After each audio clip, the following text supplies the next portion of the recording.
All right, welcome back. We are going to look at two different philosophers and their theories on understanding trauma. And of course, first is going to be Freud, because everybody knows Freud, right? Freud believed that a person's trauma is caused by his or her unhappiness and that trauma exists, okay? The idea that people could be cured of their trauma by making conscious their unconscious and considering their thoughts and motivations. So, in other words, the more we know about our traumas, the more we can relate and then we can alleviate them. This is Freud.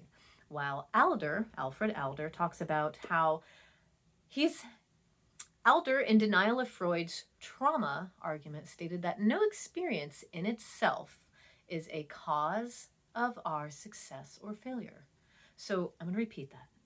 No experience is in itself a cause of our success or failure. So the idea here is that trauma does not exist. Trauma does not exist in the same way that Freud does, where it hinders us, right? We do not suffer, and this again, Adler, we do not suffer from the shock of our experiences and what we call trauma, but instead we make out of them whatever suits our purposes. Okay? For Adler, we are not determined by such experiences. In Adlerian psychology, trauma is denied. So you have two different ways of looking at it. Again, these are just out there ideas that you can decide for yourself which one will work more for you and understanding how you feel about trauma.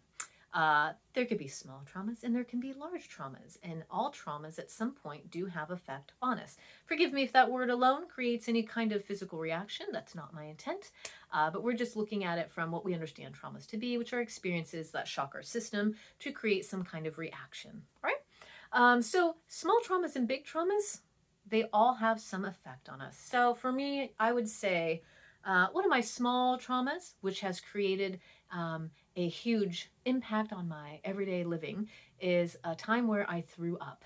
And for some of you, you might be going, well, that's weird. Well, said trauma, said throwing up, created in me such a psychological effect that I now suffer from emetophobia. And emetophobia is a fear of throwing up. And you can look it up if you'd like. In other words, while to some people it's this, for me it was this. Okay, so it's how people looked at it, which is wild because a bigger trauma of mine, you would say, is the Paradise Fires and my hometown and my house and everything burning down. That's a big trauma, but oddly enough, doesn't seem to have the same impact as said small trauma of throwing up, which has impacted my life ever since. So again, it's all variable. It's to each their own. So just recognize that. So what might seem small to somebody is really big, and what might seem really big to some people is really small. And as we go through, we recognize that and go, that's a weird way of reacting to that. But everybody has their own reaction to what it is they are experiencing. And for some reason, big traumas to me don't seem to have the same effect as the smaller ones. I don't know why that is. And I have not delved too deep into it. And I haven't yet. Maybe one day. Maybe I just don't want to. Okay. So I had you read Wild Meat and the Bully Burgers, as well as one of David Sedaris's short stories.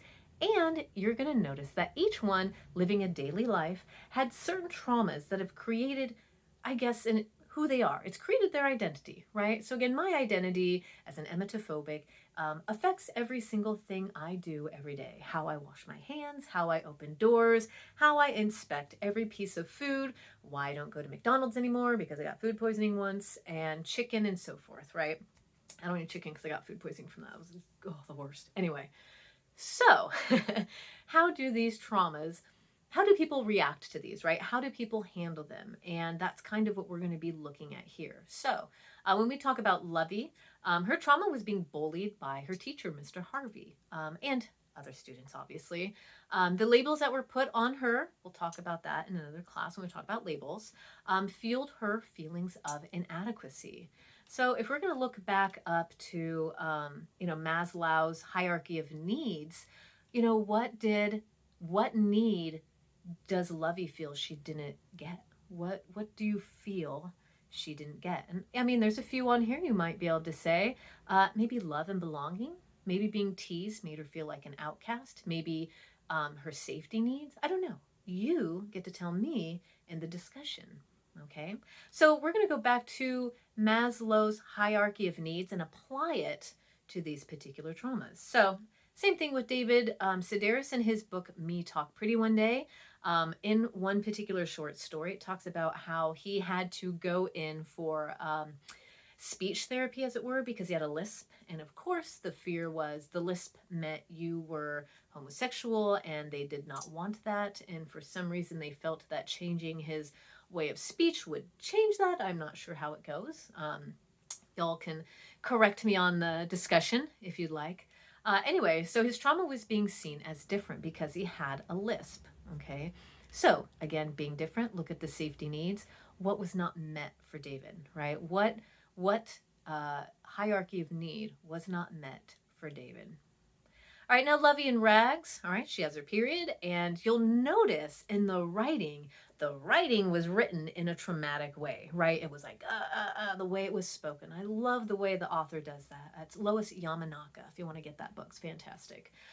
Anyway, and so the trauma that Lovey felt was experiencing her period, a very natural women get it kind of thing. Like if you don't get your period, that should be a concern. Anyway, so she was teased, and then there's that second layering of being a woman now, right? Explain that to me. It's what I'd like you to do. What does that mean when she's a woman now, right? And obviously, as her gender starts to, become more of a thing. Before, she felt very neutral, where she and her father, there was nothing between them because they felt like they were on the same page, until all of a sudden she becomes a woman and she feels like it breaks that relationship with her father. So feel free to add on to that if you'd like in the discussion, and what that means. Okay. And what does it say about being a woman? That Lovey is so distraught that that's now how she's being seen, right? That maybe her father, does he have more or less respect? Worth reading the whole book to kind of see where that ends. Okay. All right. So question to you is, what was their growth, if any? How did they react to these traumas? Did they use a growth mindset, or did they use a fixed mindset? Okay. All right. So go ahead and take a look at The Psychology of Hate. And then we're going to come back and we're going to finish that in just a little bit.